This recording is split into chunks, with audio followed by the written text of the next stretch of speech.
कुछ साल बाद वो हीरा फिर भारत लौटा जब अकबर ने सल्तनत संभाली। अकबर, जहांगीर और फिर शाहजहां तीनों ने इस हीरे को अपने शाही गहनों में रखा। शाहजहां ने तो इसे मयूर सिंहासन, पीकॉक थ्रोन में जड़वा दिया। ये सिंहासन सोने, चांदी, पन्ना, मोती और नीलम से सजा था, लेकिन उसकी असली शोभा थी कोहिनूर हीरा, जो सबसे ऊपर चमकता था।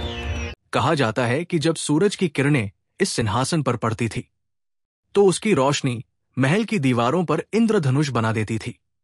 नादिर शाह का हमला 1739 में फारस का शासक नादिर शाह ने भारत पर हमला किया।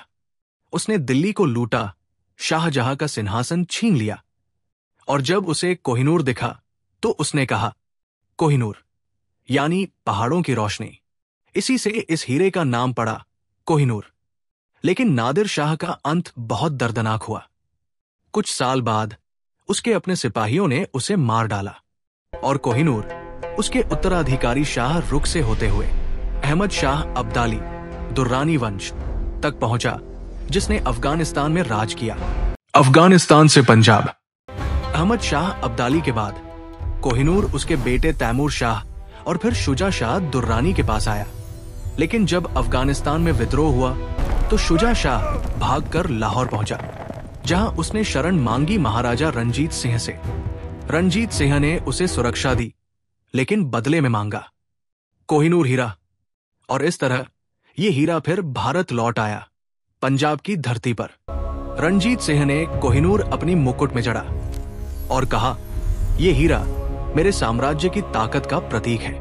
लेकिन 1839 में उनके निधन के बाद उनके बेटे दलीप सिंह बहुत छोटे थे। ब्रिटिश ईस्ट इंडिया कंपनी ने इस मौके का फायदा उठाया। ब्रिटिश ईस्ट इंडिया कंपनी की चाल।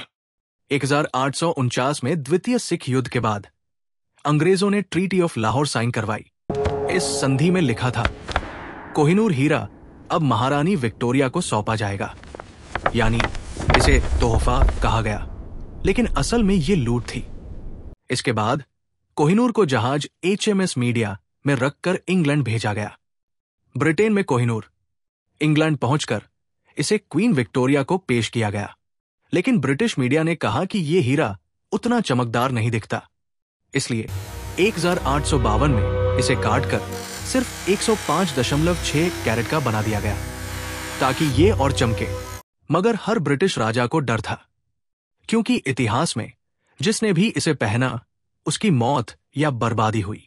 इसलिए ब्रिटिश परंपरा बनी, कोहिनूर सिर्फ रानियों के मुकुट में जड़ा जाएगा, और आज तक ये केवल क्वींस के क्राउन ज्वेल्स का हिस्सा है। भारत की वापसी की कोशिशें। 1947 में आजादी के बाद भारत ने कोहिनूर को वापस मांगा।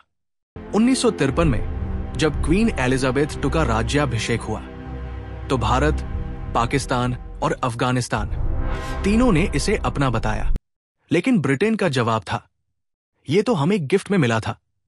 2016 में भारत सरकार ने फिर से इसे वापस मांगने का प्रयास किया, लेकिन ब्रिटिश अदालत ने कहा, कोहिनूर अब ब्रिटिश ताज का कानूनी हिस्सा है। कोहिनूर का श्राप, मिथक या सच्चाई? एक पुरानी धारणा के अनुसार जिस पुरुष ने कोहिनूर पहना उसका अंत दुखद हुआ, और जो स्त्री इसे धारण करे उसे असीम सुख मिले। यही वजह है कि ब्रिटिश शाही परिवार में आज तक कोई राजा इस हीरे को नहीं पहनता। लेकिन सच्चाई यह है कि यह श्राप नहीं, बल्कि इतिहास की अन्यायपूर्ण हकीकत है, जहां ताकतवर साम्राज्य ने एक देश की आत्मा छीन ली। कोहिनूर सिर्फ एक हीरा नहीं, ये उस गौरव का प्रतीक है जो कभी भारत की पहचान था। उसकी चमक आज भी लंदन में है, लेकिन उसकी आत्मा अब भी भारत की मिट्टी में है। शायद एक दिन जब इंसाफ इतिहास से मिलेगा, तब कोहिनूर फिर लौटेगा अपनी मातृभूमि में, जहां से उसकी रोशनी ने पहली बार जन्म लिया था। आपका क्या मानना है? क्या कोहिनूर को भारत वापस मिलना चाहिए?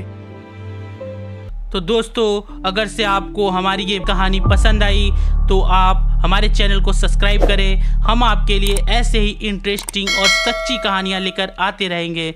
धन्यवाद दोस्तों।